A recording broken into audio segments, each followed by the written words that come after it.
যুগের নিস্তার লাগি নন্দসুত হরি ভুবনে প্রকাশ হন গুরুরূপ ধরি।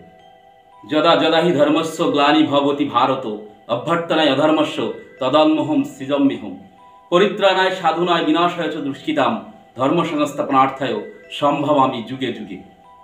ধর্ম যখনই বিপাকী বাহনে ব্যর্থ অর্থে ধায় প্রেরিত তখন আবির্ভূত হন পাপী পরিত্রাণ পায়। যুগে যুগে ভগবান মনুষ্য রূপে আমাদের এই ধরাধামে এসেছেন।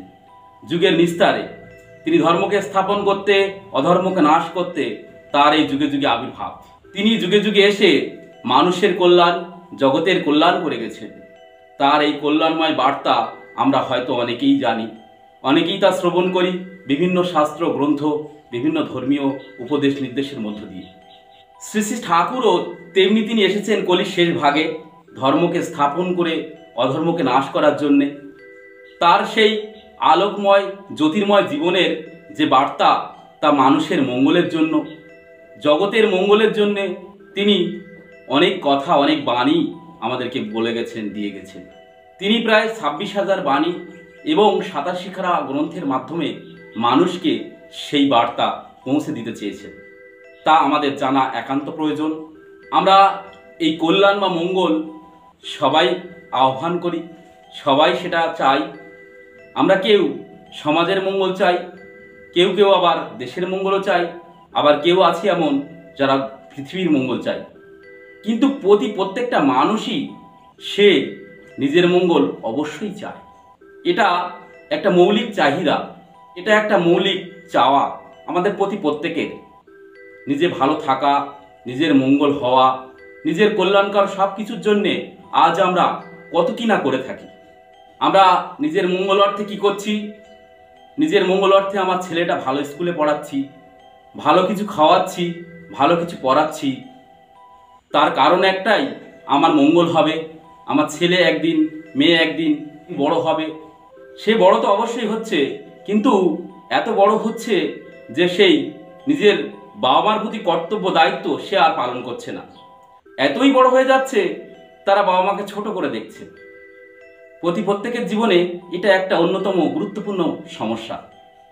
আমরা মঙ্গল তো সবাই চাই। দেশ, পৃথিবী, সমাজের মঙ্গল যদি আমরা নাও চেয়ে থাকি, যদি নিজের মঙ্গল সঠিকভাবে চেয়ে থাকি, তাহলে পক্ষান্তরে দেশ, পৃথিবী, সমাজ সবারই মঙ্গল হবে। কেমনভাবে তা সম্ভব? শ্রী শ্রী ঠাকুর একটা মানুষকে সঠিক মানুষ হয়ে গড়ে উঠতে বললেন। একটু লক্ষ্য করলে দেখতে পাবেন, ইটের উপর ইট সাজিয়ে আমরা বাড়ি তৈরি করি। ওই ইটই হলো ওই বাড়ির একক। ঠিক তেমনই কোষ সমন্বয়ে গঠিত আমাদের এই মানব শরীর, অসংখ্য কোষ। এই কোষই হচ্ছে মানব শরীরের একক। ঠিক তেমনই পৃথিবী বলুন, দেশ বলুন, সমাজ বলুন, পরিবার বলুন, প্রত্যেকটা জায়গার এককে না মানুষ। এই ব্যক্তি মানুষকে যদি আমরা সংশোধন করতে পারি, ব্যক্তি মানুষ যদি সংশোধন হয়, তাহলে তার যদি উন্নতি হয়, তাহলে দেশের বলুন, রাষ্ট্রের বলুন, সমাজের বলুন, সবারই মঙ্গল সাধন হবে। তাহলে মঙ্গলার্থে আমরা বুঝলাম ব্যক্তি মানুষকে সংশোধন করতে হবে, ব্যক্তি মানুষ সঠিক হয়ে গড়ে উঠতে হবে। তো এলোমেলোভাবে মানুষের জীবনে সেই সঠিকতা আসে না। আদর্শ পরায়ণতা একটা গুরুত্বপূর্ণ পর্ব আমাদের জীবনে। সব কিছুরই ম্যানুয়াল থাকে, সব কিছুরই গাইডেন্স থাকে। মানুষের জীবনেরও একটা গাইডেন্স বা ম্যানুয়াল আছে।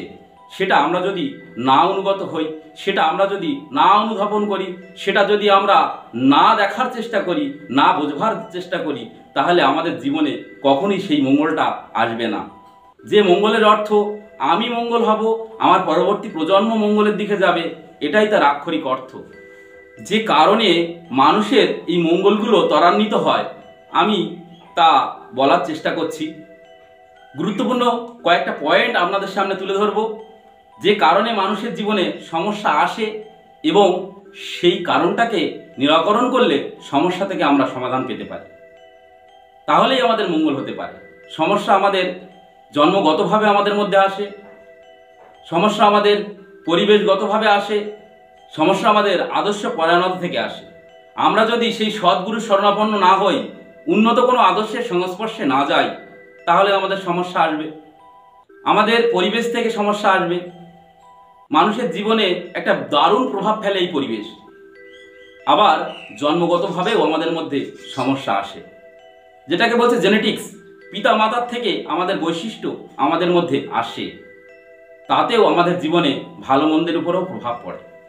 শ্রী শ্রী ঠাকুর এই প্রসঙ্গে দেশবন্ধু চিত্তরঞ্জন দাসকে তিনি বলেছিলেন, দেশদা, আপনি তো দেশের কাজ করবেন, তা এক কাজ করুন, আপনি সমাজের বিবাহকে সংস্কার করুন, তাহলে দেখবেন ভালো মানুষের আবির্ভাব হবে, উৎপত্তি হবে, যা দিয়ে দেশের কাজ করতে আমরা কোনো সমস্যা হবে না।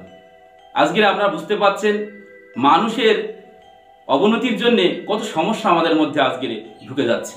শ্রী ঠাকুর এই মানুষের সমস্যা দূর করার জন্য এসেছেন। তিনি বিবাহ সংস্কারকে অত্যন্ত প্রাধান্য দিয়েছেন। সাবধান, বিবাহকে খেলনা ভাবিও না, যাহাতে তোমার জীবন ও জনন জড়িত। কোনো কিছু করার আগে মানুষ সেটাকে পরিকল্পনা করে, তারপরে সেটা বাস্তবায়িত করার চেষ্টা করে। সুসন্তান পৃথিবীতে যখন আসে, পৃথিবীতে আনয়নের ক্ষেত্রেও সুপরিকল্পনারও প্রয়োজন হয়। শ্রী ঠাকুর এই বিবাহ সংস্কারকে প্রাধান্য দিয়ে তিনি বলছেন, স্ববর্ণে স্বগোত্রে দৃষ্ণে ভুলে বিয়ে করবে বংশ জরাজীর্ণ অসংবদ্ধ গুণবহলে। এই স্ববর্ণ স্বগোত্রে বিবাহ দেওয়া তিনি নিষেধ করলেন। এই অত্যন্ত গুরুত্বপূর্ণ আলোচনা। এ কোনো সংস্কার নয়, আজকের বিজ্ঞানের মাপকাঠিতে যথার্থ মর্যাদা পেয়েছে তা। আমি সে প্রসঙ্গে যাচ্ছি না। সে অত্যন্ত গুরুত্বপূর্ণ এবং তাৎপর্যপূর্ণ আলোচনা। সে আলোচনা আমরা একটা অন্য ভিডিওতে রাখার চেষ্টা করব। আজ যে আলোচনা করছিলাম সেই প্রসঙ্গেই ফিরে আসি। তিনি এই বিবাহ স্বগোত্রে স্ববর্ণে দিতে বারণ করছেন। জানলে অবাক হয়ে যাবেন কেন। উঁচুর মেয়ে নীলে ঘাড়ে দিলে নিম্ন বরে, বংশ নাশে লক্ষ্মী ছাড়ে রাষ্ট্রে আঘাত করে। উঁচু বর্ণের উঁচু কাস্টের কোনো মেয়েকে নিম্ন কাস্টের কোনো ছেলে বিয়ে করতে পারবে না, কারণ তার যে সংস্কার, তার যে জেনেটিক্স, তার যে জন্মগত গুণ, তার সংস্কার কিন্তু মেনে নিতে পারে না। তিনি বলছেন, প্রতিলোমে কুয়ের জনম রাষ্ট্র সমাজ জাতির জম। আজকের প্রতিলোম বিবাহ থেকে শ্রী ঠাকুর বলছেন কুসন্তানের উৎপত্তি হচ্ছে। কারাই কুসন্তান? যারা জগতের মঙ্গলে বাধা সৃষ্টি করে। শ্রী ঠাকুর ছোট ছোট ছড়া আকারে বাণীর মাধ্যমে এমন এমন কথা বলে গেছেন, তার গুরুত্ব অপরিসীম এবং মানব জীবনের কল্যাণের একটা বিশেষ পর্ব। এই প্রতিলোম বিবাহ থেকে কুসন্তানের জন্ম হয়। তাই তিনি বলছেন, উঁচুর মেয়ে নীলে ঘাড়ে দিলে নিম্ন বরে, বংশ নাশে লক্ষ্মী ছাড়ে রাষ্ট্রে আঘাত করে। অনেক গুরুত্বপূর্ণ কথা। এই বিবাহকে সংস্কার করা অত্যন্ত প্রয়োজন। ঠাকুর বিয়ের ব্যাপারে আরো অনেক কথা বলেছেন। মেয়ে বরে বরণ করে সেই বিয়েতে সমাজ বাড়ে। একটা মেয়ে সে বরকে বরণ করে নেয়। বর মানে কি? শ্রী ঠাকুর বলছেন, বর মানে বরণীয়। শিক্ষা, দীক্ষা, স্বাস্থ্য, চরিত্র প্রত্যেকটা পর্বেই সেই পুরুষ কন্যা অপেক্ষা শ্রেষ্ঠ হবে। এই বিবাহ প্রসঙ্গে শ্রী ঠাকুর খুব সুন্দর একটি বাণী দিলেন। বিয়ের ব্যাপারে সবার আগে বর্ণে হিসাব করিস, তার সাথে বংশটিকে বেশ খতিয়ে দেখিস। বংশ দেখে শ্রদ্ধা হলে দেখিস কেমন স্বাস্থ্য তার, এর সাথে মিলিয়ে নিস অভ্যাস, স্বভাব, ব্যবহার। এসব যদি সুসঙ্গতে মিলেই যদি যায়, কর্ম দেখিস কেমনতর বিদ্যার ওজন তাই। পারণপদ যে এসবগুলি মিলিয়ে দিলে বিয়ে, প্রায় দেখিস ঠকবি না রে, মরবি না বেশি। আমাদের কত কিছু দেখার নির্দেশ তিনি দিলেন। যে সমস্যা আমাদের জীবনে এই মানুষের মধ্যে দিয়ে ঢুকে যাচ্ছে, তার অন্যতম কারণ এই বিবাহ, যাকে সংস্কার করা তিনি অত্যন্ত গুরুত্ব মনে করেছেন। যাই হোক, এটা বিবাহ প্রসঙ্গের আলোচনা। এই আমার আলোচ্য প্রসঙ্গে না আলোকপাত করলে সঠিকভাবে আপনারা বুঝতে পারবেন না, তাই আমি এটা বললাম। এই আলোচনা অনেক বড় এবং বিস্তারিত অনেক আলোচনা আছে, আমাদের চ্যানেলে কিছু দেওয়া আছে, আরও আমরা আগামীতে রাখার চেষ্টা করব। এই বিবাহ সংস্কারের মধ্যে দিয়ে সুসন্তান পৃথিবীতে আসলে সেই ভালো মানুষ আগামী দিনে পরিবার বলুন, সমাজ বলুন, দেশ বলুন, পৃথিবী বলুন, সবার মঙ্গলে সে বতী হবে। বিবাহ প্রসঙ্গের আগে যেটা না বললে নয়, সেটা হচ্ছে শ্রী ঠাকুর কুমারী জীবন ও কৈশোর জীবনকেও অত্যন্ত প্রাধান্য দিয়েছেন। শ্রী ঠাকুর বলছেন, কুমারী একটু বড় হলে পুরুষ ছুতে নেই, সম্ভবত এর পালনে উন্নয়নের খেই। একটা কুমারী মেয়ে সে পুরুষকে ছোবে না, এটা প্রাচীন যুগেও ছিল এবং এই সংস্কার আমাদের মধ্যে আস্তে আস্তে উঠে যাচ্ছে। সেটার গুরুত্ব কিন্তু অত্যন্ত তাৎপর্যপূর্ণ। শ্রী ঠাকুর বলছেন তার এক বাণীতে, গান বাজনা কি উৎসবে কিংবা ভ্রমণেতে বাপ ভাই ছাড়া পুরুষ সঙ্গে দিশ নেমিয়ে যেতে। করলে নীতি প্রায় পালন, মেয়েদের কমই হয় স্খলন। গান বাজনা উৎসব আনন্দে কোনো মেয়ে তার নিজের বাবা ও ভাই ছাড়া অন্য কোনো পুরুষের সঙ্গে সে যাবে না। বলছে এই নীতি পালন করলে কি হয়, মেয়েদের স্খলন কম হয়। স্খলনের গুরুত্ব কি? শ্রী ঠাকুর তার আরেক বাণীতে বলছেন, নারী হইতে জন্মে ও বৃদ্ধি পায়, তাই নারী জননী। এমনি করিয়া সে জাতিরও জননী। তাহার শুদ্ধতার উপর জাতির শুদ্ধতা নির্ভর করিয়া থাকে। স্খলিত নারী চরিত্র হইতে ব্যর্থ জাতি জন্মলাভ করিয়া থাকে। বুঝিও নারীর শুদ্ধতার প্রয়োজনীয়তা কি। আমরা যতই জানি শ্রী ঠাকুরকে, ততই আমরা অবাক হয়ে যাই, মুগ্ধ হয়ে যাই। তিনি জীবনের কোনো পর্বকে, কোনো অংশকে বাদ দেননি, সব বিষয়ে তিনি বলে গেছেন।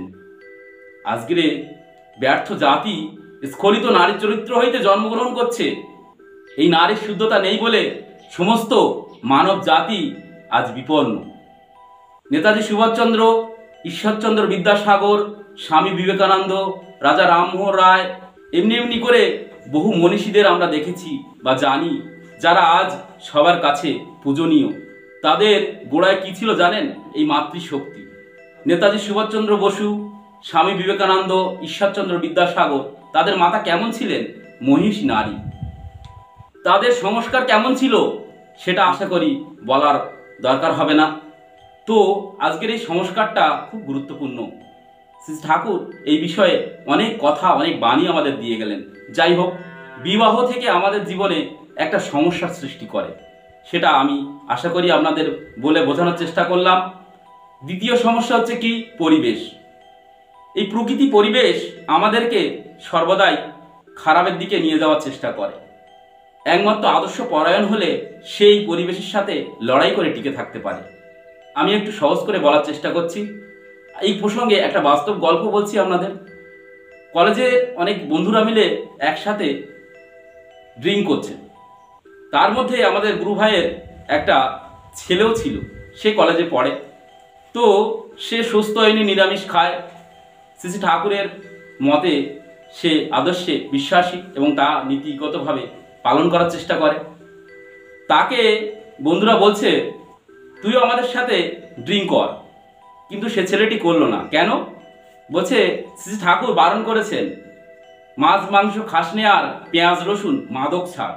আমি মাছ মাংস খাই না, পেঁয়াজ রসুন খাই না, আর মদ তো খাবই না। তোরা খা, আমি ওতে কোনো তৃপ্তি পাই না, ওটা আমার খেতে কষ্ট হয়। আমার শ্রী ঠাকুর বলেছেন, এই যে আদর্শ পরায়ণতা যদি কারোর মধ্যে থাকে, তাদের মধ্যে এই খারাপ প্রবৃত্তি কখনো আসতে পারে না। সেটা ইন্টারনালি বাধা সৃষ্টি করে। এই পরিবেশ থেকে মানুষ অনেক সময় ভালো হয়ে ওঠে, আবার খারাপ হয়ে যায়। পরিবেশের উপরে অনেকটা ডিপেন্ড করে মানুষের জীবন। তবে পরিবেশ খারাপ হলেও আদর্শ পরায়ণতা থাকলে সে খারাপ হতে পারে না। তৃতীয় কারণ, আদর্শ পরায়ণতা। যদি কোনো সদ্গুরু এবং সঠিক আদর্শে যদি কেউ অনুপ্রাণিত না হয়, সেই আদর্শ অনুপ্রাণিত জীবন সঠিক হয় না। তাই সদ্গুরুকে ধরে সঠিক আদর্শে অনুপ্রাণিত হওয়া একান্ত প্রয়োজন। কারণ আদর্শের কথাগুলো নীতিগত আমি করতে চেষ্টা করব, কিন্তু আদর্শ যদি সঠিক না হয়, তাহলে আমি ভুলভাল নীতি আদর্শকে অনুসরণ করলাম, তাহলে আমার ফল কিন্তু ভালো হলো না। আমি আদর্শে অটুট, অথচ আমার ফল খারাপ। কারণ আদর্শ একটা গুরুত্বপূর্ণ জায়গা আমাদের জীবনে প্রভাব ফেলেছে।